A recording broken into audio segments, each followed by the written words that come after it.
getting wisdom, getting power, getting glory, I realize that if I isolate myself from the world or hope that things happen, I'll give you an instance. Ask the average believer, does God prosper? They will say yes.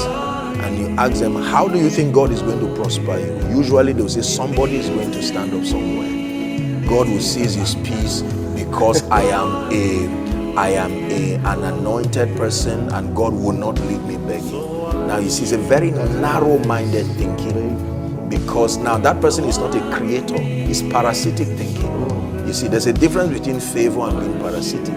So the person wants to use spirituality to excuse the responsibility of learning the principles that make for wealth creation, and he just believes someone will pay the price and God will give him the burden of enriching you indefinitely. So that kind of poisonous orientation. Now imagine if you're a pastor who has that orientation. That's how you plan to run your church, run your membership. You will produce all kinds of disaster, you see. So the call is for people to be wholesome, especially for women of God. And I think being wholesome means that we must have the self-security to listen to one another and get the dimensions that may be foreign to our spiritual experience but needed in our lives.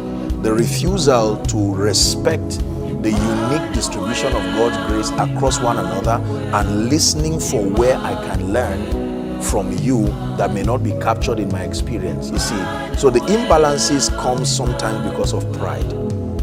It's not because the knowledge is not available. We feel that if I have to bend over to listen to you, it's downplaying on the kind of power and the grace I carry. So I'd rather my congregation suffer indefinitely, feeding my pride or ego, than for me to be able to augment my limitation in one moment and for the sake of God's people help them. So if you understand my perspective. So it boils down to the humility to realize that no matter how effective you are only a member of the body. So the ability to be unashamed to draw perspectives and reality, it will remedy, where I'm not able to see. Pastor Godman will see, Pastor Bolaji will see, Pastor Yemi Devi will see. So combining that revelation gives me a clearer picture of the army God is building, the church is building. I can translate that updated perspective and it will speak in the lives of my people. You see that? And it does not distort their loyalty towards me. In fact, they become grateful for being secured enough to reach out to other investments within the body.